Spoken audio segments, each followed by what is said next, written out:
I just received some exciting news about Camellya and Lumi skills, the upcoming 2.0 characters, Camorra, and the new male character, which is quite a lot to cover. So make sure to watch until the end, and don't forget we're doing a giveaway of 5 battle passes when we reach 1,000 subscribers, so make sure to hit that subscribe button. Now, let's dive straight into version 1.4, which brings us 2 new characters, Camellya and Lumi. Camellya is a 5-star Havoc Sword user with a fascinating gameplay mechanic involving her ability to manipulate enemies with binds. Her binds can either pull enemies towards her or allow her to move toward them, making her incredibly versatile. What's exciting is that this skill also works for exploration, making her a must-have for both combat and traversal. According to reliable leaks, Camellya is expected to be a main DPS character with considerable crit rate and crit damage boosts, making her relatively easy to build for free-to-play players. The leaks reveal that Camellya has 2 distinct forms.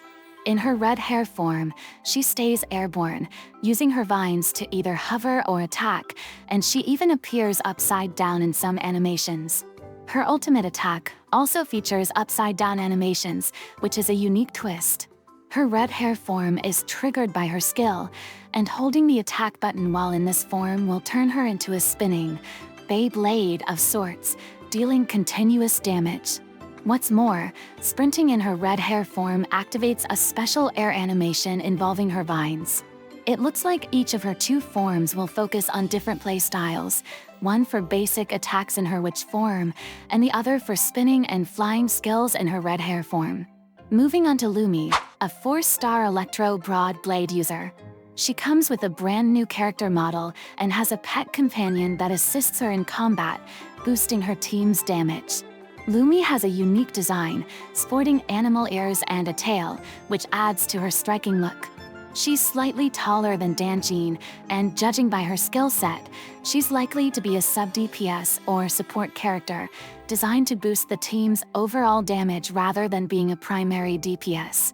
One of the most interesting aspects of Lumi is that she also has 2 forms, likely related to a new mechanism linked to certain races. While the specifics are still unclear, this new gameplay mechanic may introduce an exciting dynamic. In this patch, we're also getting an Yinlin rerun. Yinlin remains a powerful damage dealer and excels as both a sub-DPS or main DPS.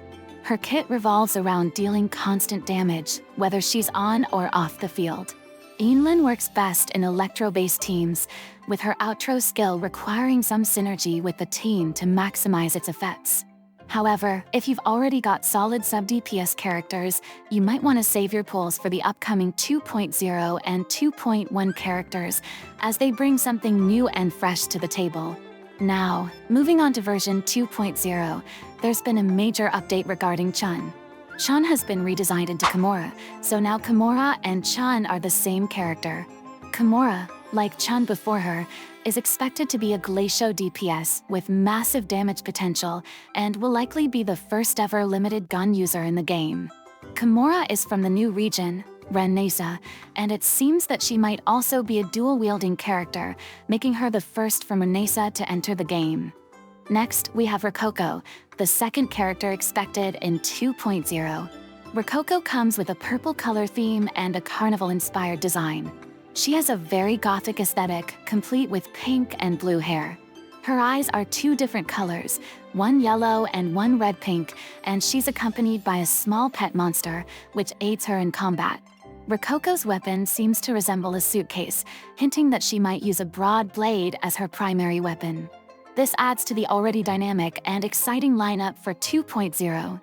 Now, about version 2.1, we're finally getting a new male character, though his name hasn't been revealed yet. He has a distinct carnival-style hat, and his outfit seems aristocratic or carnival-inspired. His green hair is highlighted with purple streaks, and he sports purple eyes. One of his standout features is a black and white mask, which is designed to split in half, leaving just the black portion on his face. He doesn't wear the mask all the time, so it's likely tied to his skills or transformations. His body type will be similar to Yuanwu, Calchero, and Dian, with leaks indicating that this character will share in the carnival theme of the other Renaissance characters. The final banner of 2.1 is expected to feature a Jinshi rerun. Jinshi remains one of the game's top-tier DPS characters, capable of dealing massive damage through her resonance skill. The final variation of her resonance skill allows for an immediate character swap, triggering both her outro skill and the incoming character's intro skill, all without consuming concerto energy. That said, Jinshi is still a top-tier DPS and won't be power crept in 2.0, but there are at least 3 upcoming DPS characters with comparable damage output. Another thing to consider is that Spectro DPS characters might not be appearing for a while based on leaks, so if you're a fan of that attribute, this might be your best chance to grab Jinshi before she's off the banner. That's all for today's updates. Let me know in the comments which character you're most excited about, and don't forget to subscribe to enter the 5 Battle Pass giveaway when we hit 1,000 subscribers. Thanks for watching, and I'll see you in the next one. Frosty out.